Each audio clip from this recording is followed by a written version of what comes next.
Warning: read and follow all labels and the owner's manual.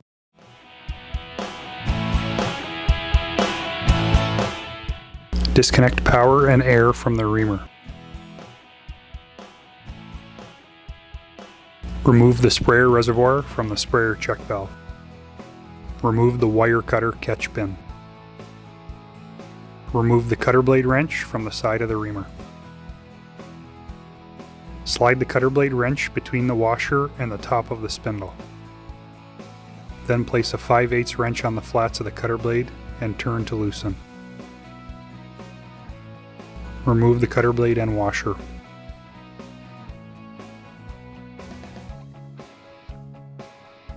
Remove the front shroud with a 3mm Allen key. Loosen all 4 bolts on the front shroud and slide it off the reamer. Loosen the tension bolt on the side of the reamer. This will ease reassembly.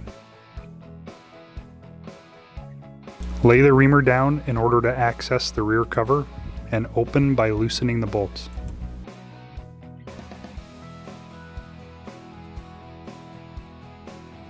If using a TT3E reamer, unplug the Ethernet block and slide it off the DIN rail.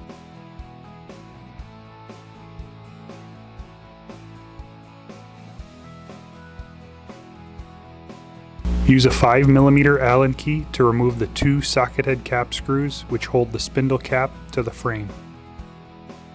These are installed with blue Permatex from the factory and may take some force to loosen.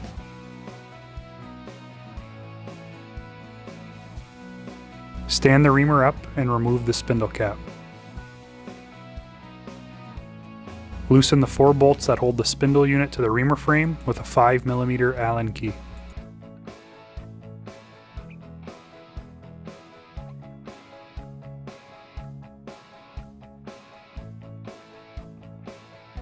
Disconnect the 2 air supply lines from the spindle.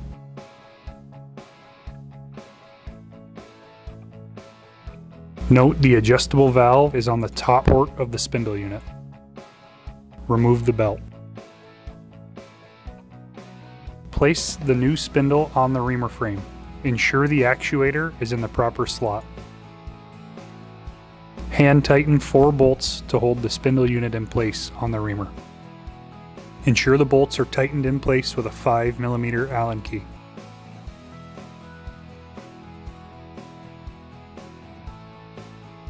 Note, the spindle is not fully collapsed. This is to ensure the actuator is located between the limit switches when aligning the new spindle to the frame. This will prevent damage to the switches. Reconnect air supply lines to the spindle. Ensure the spindle is fully collapsed. Reinstall the spindle cap.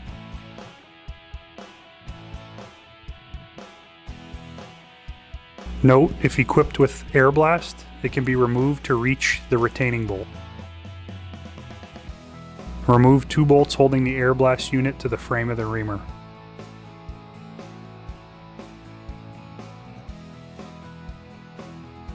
Reinstall 2 retaining bolts through the frame of the reamer into the back of the spindle cap.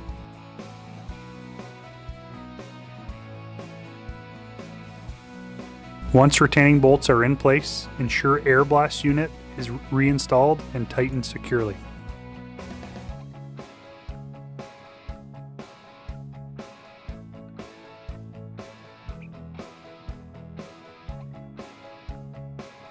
Reinstall the Ethernet block on the DIN rail. Align and slide it toward the front of the frame. Reconnect Ethernet cables. Reinstall the belt on the motor and spindle pulleys. Slip the belt over both pulleys while pushing down on the motor assembly. Release the motor and the tension spring will self-adjust the motor into position. Tighten the tension bolt on the side of the reamer frame.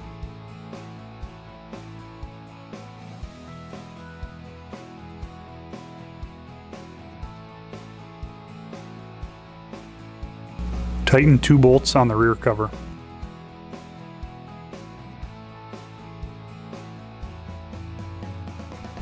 Reinstall the front shroud by slipping it over the 4 screws and tighten into place.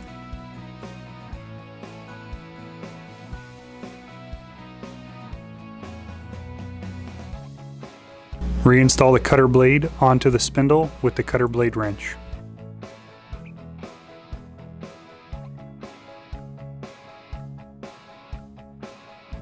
Tighten the cutter blade with a 5/8 wrench.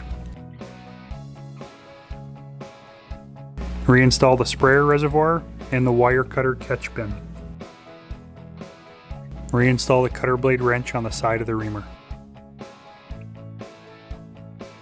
Reconnect power and air supply.